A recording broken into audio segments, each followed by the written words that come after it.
I'm Justin Mott, and welcome to my home in Hanoi, Vietnam. Now, many of you don't know this about me, but one time in my career, I was the face of a reality TV show on History Channel Asia called Photo Face-Off. The show was 100% sponsored by Canon cameras. I did the show for about 5 years, traveling throughout Southeast Asia, 3 months per season, filming the show, and about 3 months promoting the show all over the place. I hosted so many different events, appeared in television commercials, judged gigantic competitions, so you'd think, okay, you must have been a Canon ambassador. Well, surprisingly, I never was. And today I'm going to talk about that entire experience and explain why I stopped working with Canon.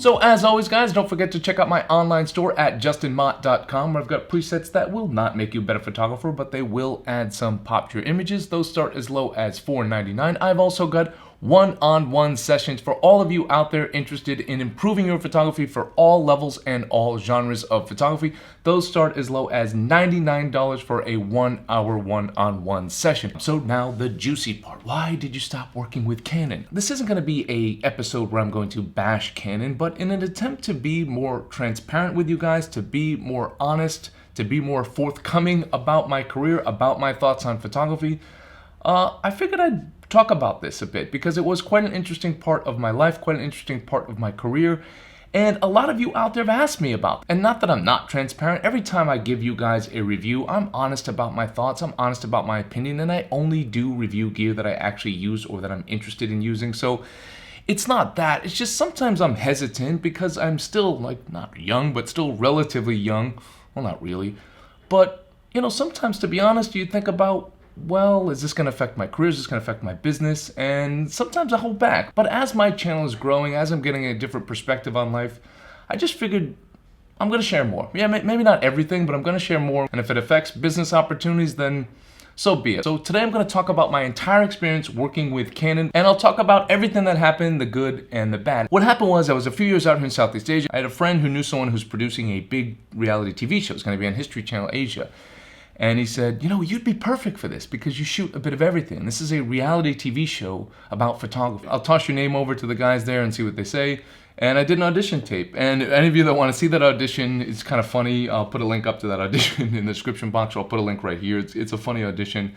And you know, I always thought it'd be fun to do television. I was doing a lot of different things in my career. I thought it'd be fun, only a few months out of my life, to do this every year to film. And then that turned into more interviews, more talks, and then eventually I got a contract to do the TV show. It took a while for it to go, but it happened. They liked my audition. It came down to myself and one other guy, and they liked my tape. And I was like, funny because like I never thought I'd be on television, not with this face, not with this body. And so the premise of the show was a reality TV show about photography, again, sponsored by Canon. It was supposed to be filmed regionally in Vietnam, Indonesia, Malaysia, Singapore, and we also did an episode in Taiwan, an episode in the Philippines as well.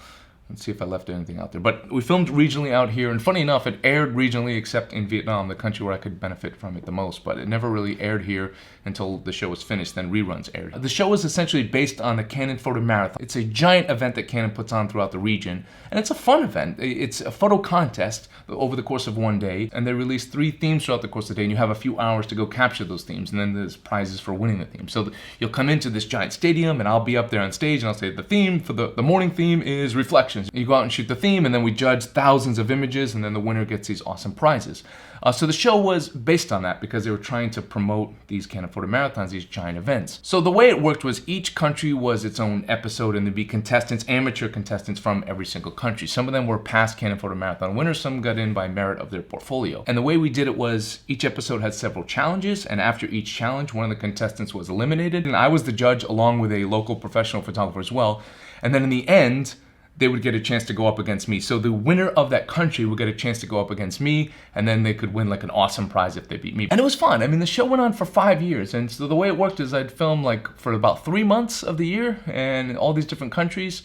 And then at the end of the year, I'd go promote the show in all these different countries. So I'd go to like Canon Thailand, Canon Indonesia, and I'd talk to the Canon people there, and I'd do events there and appearances. I mean, it was wild, and it was crazy, and it was funny at times. Like I went to these giant events in Malaysia and the Philippines, like these sort of people out there that have heard of Comic-Con. They had like History Con. So there'd be like people from History Channel shows in America, like Ancient Aliens and Storage Wars, and then there'd be like the regional people like me. And I'd go there and I'd like stand next to a poster of me and take photos and do these little fun challenges on the spot. And signed pictures of myself. So all that, I've got the TV show, I've got my face on billboards, I'm in commercials promoting their stuff online and on TV. I'm hosting giant events, I'm judging contests, I'm doing all this online content. So you'd think like, all right, that's going to progress into like an ambassador role, right? Like you're going to be a Canon global ambassador. Well, it never really did, and I never really jumped the gun either. In the beginning, I was like, I'm so naive, not naive, I guess I'm just like low self-esteem. Like even the first season when we filmed the show, I didn't even realize I was the face of the show until they started promoting it. Maybe they didn't know it until the end of the season, but I didn't really know that until we went and did all the promo stuff, the whole promo tour in all these different countries, and I'm like, oh wow, I'm the face of the show. And in addition to the show, like all the events I did, and even on top of that, I would work with some of the contestants if they needed help. Some of them would private message. Other people would private message me about photo tips and stuff like that. And then I noticed like the TV show, the network, the ad agency, and the camera company, they were like, oh wow, this must be great for your career. And I understand them thinking that. Like their position was always like, put you on TV, we've done you a favor. So a couple things just to sort of break down there. One, the money wasn't that great, to be honest. Like people think you're on TV, you're the host of a show, you're gonna make a ton of money. It wasn't great. It was definitely, compared to like what I'd make per day for even an editorial shoot, it wasn't even that, honestly. When you add up not just the filming days, but the travel days, all the other events, all the time I spent doing things, all the time that my team would spend doing my schedule, all the resources and all that, it wasn't. But they always kind of would throw that out there, and I was too kind of polite to tell them until a few years in when they started talking to me like, oh, this must have brought you all sorts of work. Well, it didn't, to be honest. My editorial clients, like the New York Times and companies like that, like it hindered my work with them because like I wasn't always available because my time was booked up. So I turned down a lot of assignments, which made them call on me less to do work in the future. And then my commercial work, because I honored my contract, my commercial work took a huge hit too because I missed out on a lot of jobs, and that was a lot of money, and it was more money than the TV show. And I never asked for a raise. I was never complicated. Through the years, I might have asked to be compensated a little bit more for my time because I would like commit to like a certain amount of days of doing promo stuff, and it would always be way more than that. So we kind of capped those days and then added a price if they wanted me to do more days, which I think was really fair, which they should have offered in the beginning. But the relationship was like, it was good in the beginning. But it never really like progressed. Like I did, it was a lot of take. Like they were taking a lot from me, and I always gave it my all. Like I think if you ask anyone from the TV show, I always gave everything I had in all 5 seasons. Even the last season, I didn't really even want to be there. But you would never known it by my face. You would never known it by how hard I worked. Like every single episode, every time I was on camera, everything they needed, I always brought it. Like even if I was feeling down because I was traveling for a week or so, because I was traveling before that for a bunch of assignments, then I'd go like directly into shooting for them. I would always do this. I'd always caffeinate. And every single event I was at, everything I was at, I always brought it. I really did. And I'm really proud of that. And then, as time went on, I was like, well, it'd be nice to like have a title with you guys. So I kind of broached the subject, maybe season 2. And kind of, okay, yeah, not a bad idea. Then season 3, kind of broached it again. And I'm not the type of person that's pushy. I don't like to be rejected. I threw it out there. I figured I'd earned it at this point. I'm always the kind of person that wants to earn it first. Like, even before I started listing the New York Times in my bio, I did like a year solid of working for them. So that's just the way I am. Like I didn't jump the gun on it. I wasn't asking for a lot. I was just asking for like some sort of title, and because I was, in addition to the show, I was promoting their work, tagging the work on my Instagram. I don't have like a huge Instagram account, but it's pretty decent, and a lot of people from the show were following me. So I'd answer their questions, I'd talk about gear, I'd tag them in the work that I did with their gear and things like that. I'd take pictures of the gear. And so I thought like, oh, this is going to turn into something. It never really worked out. My relationship was with Canon Singapore, but I was living in Vietnam.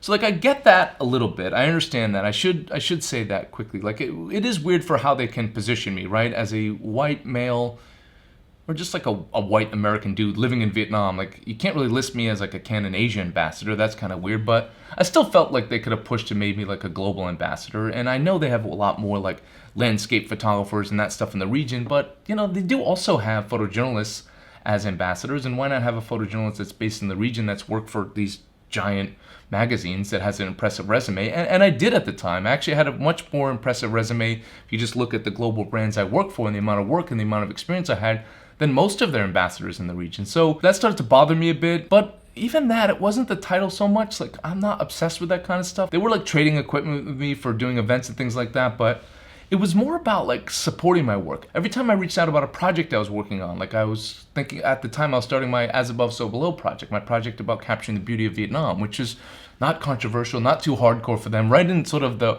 wheelhouse of what they do. A lot of landscape, a lot of portraits, nothing too serious, nothing too dark. Because I understand like some of those camera companies don't want to promote that stuff. I get it. But again, I always wanted that relationship with a camera company that's going to support me, support my work, like be interested in what I'm doing. They don't need to give me money to go do these projects, but it'd be nice if you have a completed project that you spent a year on or 2 years on that you're really passionate about, for them to like put it out there in their world and promote that work. And they never really did, honestly. Like I asked a bunch of times directly, I asked through other channels, and it just never happened. And that took its toll on me. I was like, well, why am I spending so much time promoting them and promoting their products and doing so much extra work outside of my contract if they don't even support me? I even went to one of their giant tours in Japan. I went with all the Canon Photo Marathon winners as like an honorary guest. And I thought, okay, this would be a good opportunity. This was towards the end of the show, but like we were a couple seasons in. I thought, okay, well, I'm going to be in Tokyo. This is a good chance for me to meet like Canon executives that might want to talk. Again, I'm not saying like I'm going to be the face of Canon, but for someone that did a TV show, their only TV show that existed that was sponsored by Canon, the only TV show that I'm aware of about photography in general at the time, I thought like maybe I'd meet with some people there and they talk about like how to build our relationship, or maybe like an exhibition, or having me involved in launch parties for gear that I would use, like 5D stuff and L-series lenses. But nothing. I think they looked at me the trip to Japan like, oh, well, you get a free trip to Japan. And, you know, again, at the time, I was already pretty well established traveling to Japan. It was fun, but I can do that with my own time, my own money. So, you know, I just didn't see it that way. And as much as I reached out, as many times I wanted them to support my work, and as I got older, those things started to matter to me more. In the beginning, it's nice just to get like free gear and to have your name on things and your face, and having people like ask you to get your autograph and take pictures with you.